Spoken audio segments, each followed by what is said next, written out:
Saya melihat di Alkitab bahwa ciptaan Allah yang paling sempurna itu adalah manusia. Bukan matahari, bukan benda-benda penerang. Puncak daripada ciptaan manusia, ciptaan Allah itu adalah manusia. Setelah dia ciptakan langit dan bumi, dia ciptakan semua, dia ciptakan segala cakrawala air dan segala kehidupan ada. Dan yang terakhir dia ciptakanlah manusia serupa segambar, dan itu dikatakan dengan tudos turupana, tudos tu pangalahona, supaya manusia menjadi seperti itu. Dan dia berkata, mari taklukkanlah segala sesuatu. Dan itu manusia lebih mulia dari malaikat. Bayangkan saudara, ketika dia jadikan lebih mulia dari malaikat, lalu manusia itu dibuat dan dia bergaul bersahabat dengan Allah. Hebat sekali.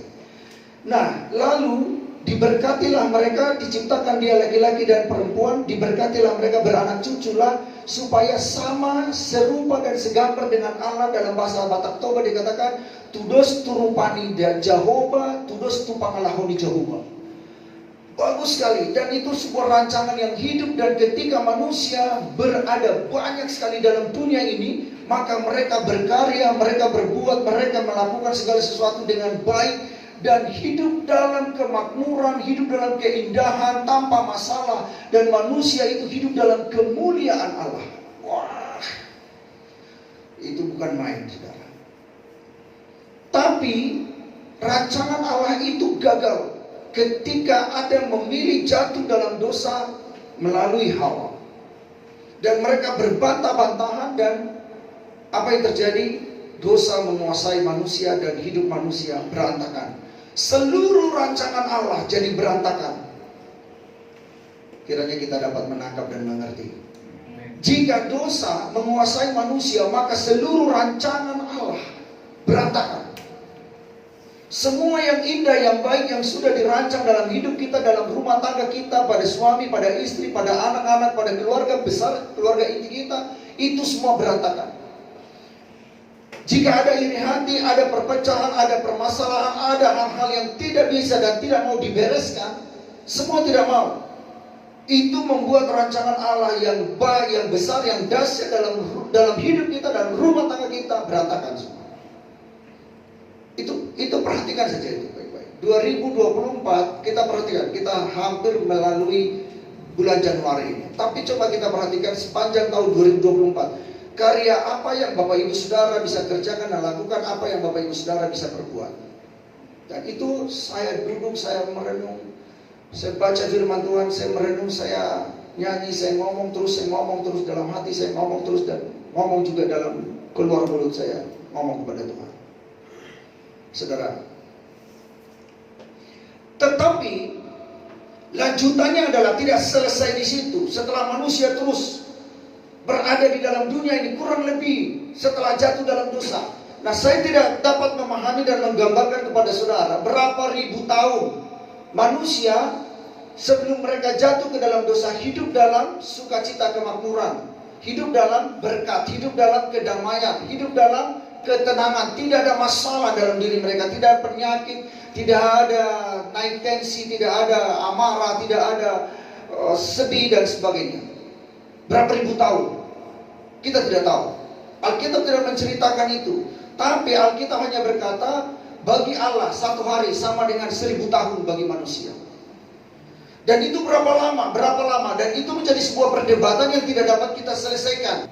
Dan kita juga tidak tahu berapa lama setelah bumi ini diciptakan, langit dan bumi diciptakan, dan manusia diciptakan pada hari ke-6, dan pada hari yang ke-7 Tuhan beristirahat. Setelah itu berapa ribu tahun hingga dia jatuh dalam dosa, kita tidak tahu.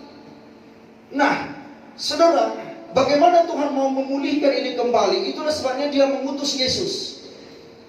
Nah, itu yang kita mau baca dan ceritakan apa yang Tuhan katakan di sini, sehingga kita harus bertarung, bertanding di situ dan merebut hidup yang kekal, supaya kelak Tuhan mau memulihkan keadaan yang kekal itu kembali. Setelah Adam dan Hawa memilih jatuh dalam dosa, mereka mati. Dan saudara, Tuhan mau pulihkan itu kembali. Bagaimana caranya? Saya mau cerita kepada saudara. Saya membaca Alkitab, sehingga Yesus katakan, di rumah Bapakku banyak tempat tinggal. tidak demikian, aku mengatakannya kepada kamu, bahwa aku pergi ke sana kepada Bapa untuk menyediakan tempat bagi kamu. Yohanes pada pasal yang ke-14. Supaya di mana aku berada, kamu pun berada juga di situ. Oi, saya ingin ulangi. Yesus katakan, di rumah Bapakku banyak tempat tinggal. Aku pergi ke sana untuk menyediakan tempat bagi kamu, supaya di mana aku berada, kamu pun berada. Semua yang mengerti katakan amin. Jadi tujuan kita sesungguhnya adalah ke situ. Nah, inilah yang mau Tuhan Yesus pulihkan, Allah mau pulihkan kepada manusia, supaya suatu hari kelak ketika Dia datang kembali, maka Dia akan membawa kita masuk ke sana, ke sorga. Di sorga tidak ada lagi penyimpangan, tidak ada lagi dosa, tidak lagi di situ persoalan, tidak lagi hidup yang susah di situ, tidak ada lagi sakit penyakit di situ, tidak ada lagi kurang uang, tidak ada lagi bayar utang, tagih menagih. Nah, disitulah kita akan tinggal untuk selama-lamanya, kita menjadi seperti Yesus. Lagunya itu katakan, seperti Yesus, seperti Yesus, itu saja yang kupinta. Dalam dunia sampai ke surga, aku mau seperti Yesus. Mau seperti Yesus? Nah, ini yang dikatakan, semua tingkah lakumu, perbuatanmu tudus turupana. Apa itu rupa? Seluruh kehidupannya tampak rupanya. Rupa tampak seperti rupa Allah. Dan tudus tu pangalahona. Perbuatan kita, perbuatanmu, tindakanmu, tingkah lakumu, ya, semuanya. Nah, itu yang mau Dia pulihkan. Sehingga satu hari ketika kita sudah ada di sana, ini semua proses yang panjang. Oh, saya akhirnya membaca di Alkitab. Ini tidak sebegitu saja terjadi. Ini semua proses yang panjang yang harus kita jalani. Karena itu bertarunglah dalam pertandingan iman yang benar, dan rebutlah hidup yang kekal. Kamu harus merebutnya. Tidak begitu saja mudah, murah sekali seperti teman-teman penginjil yang sampaikan, percaya saja, percaya saja. Betul, itu percaya penting. Sebab itu pembuka. Itu awal dari mula langkah kita kepada Yesus, untuk datang kepada Yesus. Dia telah datang dari sorga ke dalam dunia ini. Percaya saja, barang siapa menerima Dia, maka diberikan kepada dia kuasa untuk menjadi anak-anak Allah. Percaya saja, betul. Tetapi tidak selesai di situ, saudara.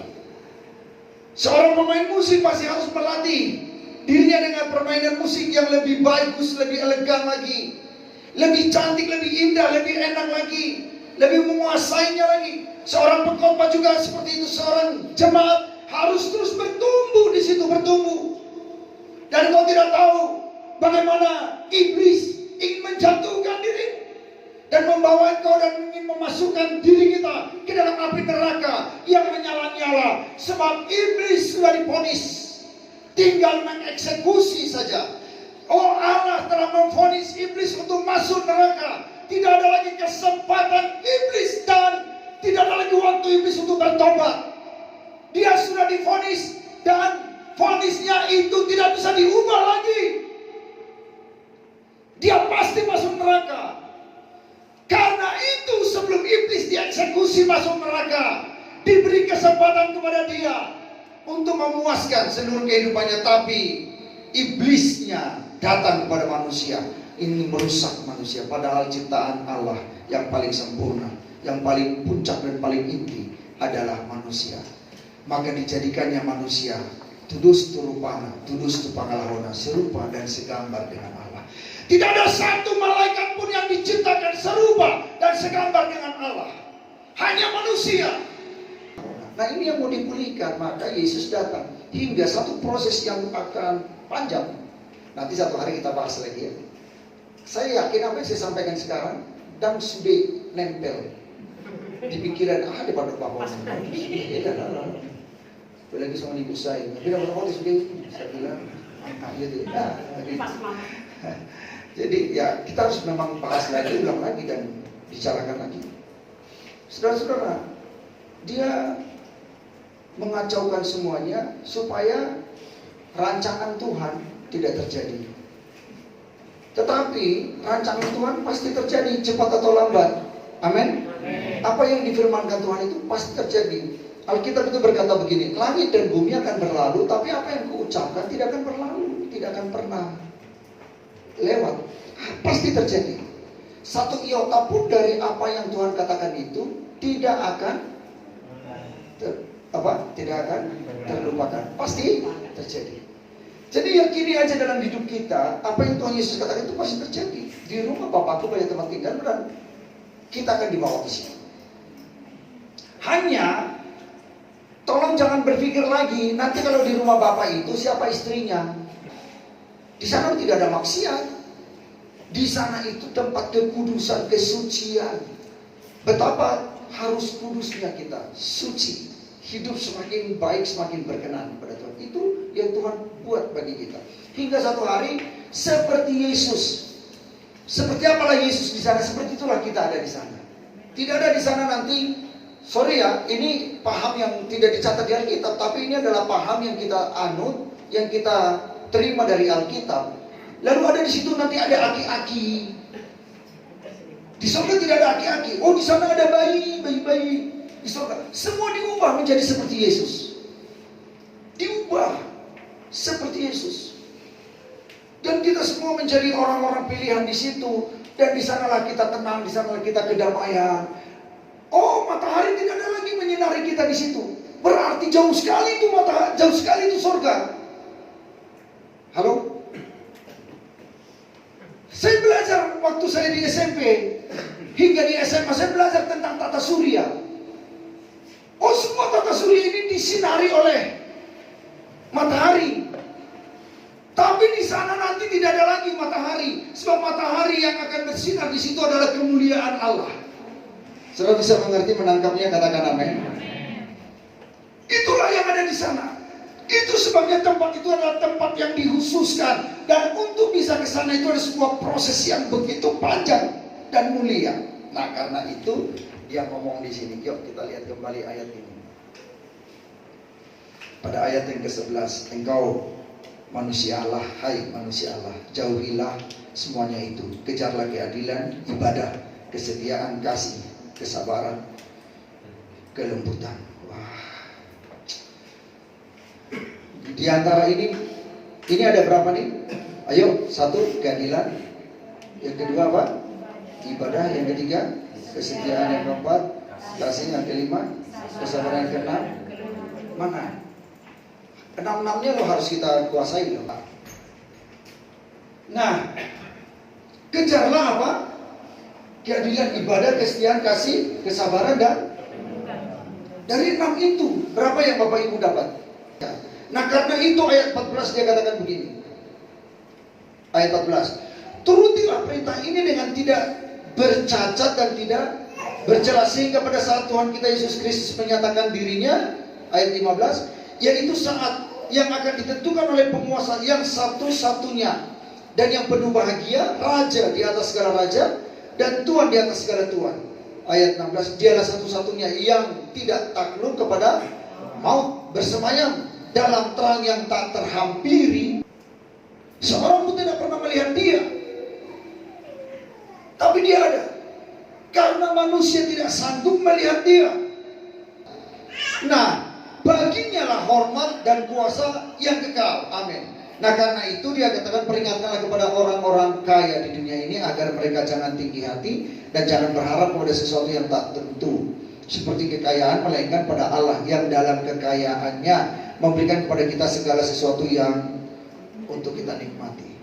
Ayat 18, peringatkanlah agar mereka berbuat baik, menjadi kaya dalam kebajikan, suka memberi dan membagi, dengan demikian mengumpulkan satu harta sebagai dasar yang baik bagi dirinya di waktu yang akan datang untuk mencapai hidup yang sebenarnya. Berjuang.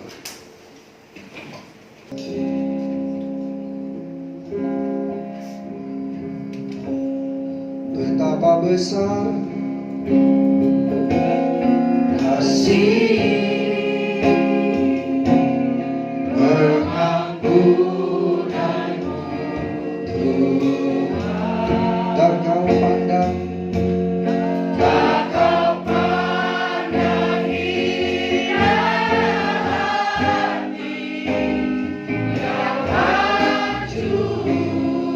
Berterima kasih, ku berterima kasih kepadamu ya Tuhan, kepadamu ya Tuhan, pengampunan yang Kau beri. Betapa besar